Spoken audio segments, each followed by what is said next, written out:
Hola, bienvenidos una vez más al canal Postres de Liz. Hoy os traigo un vídeo de una decoración de tarta de avellana. En él os enseño cómo decorarla usando unas galletas de avellanas de decoración. Os aseguro que es una delicia, ya que la buttercream está saborizada con crema de avellana. En el vídeo podrás ver el paso a paso de cómo decorar esta delicia de tarta.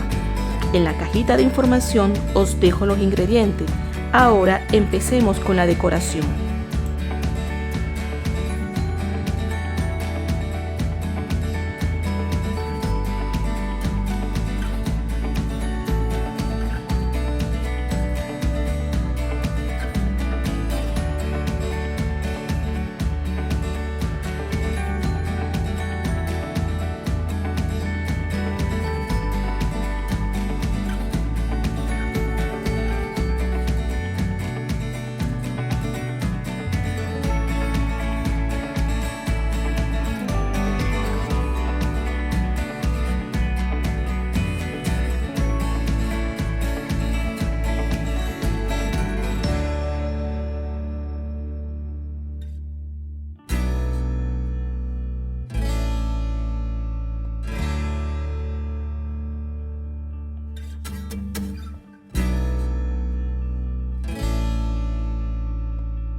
Si te ha gustado el vídeo, házmelo saber con un comentario, regálame un like y suscríbete al canal.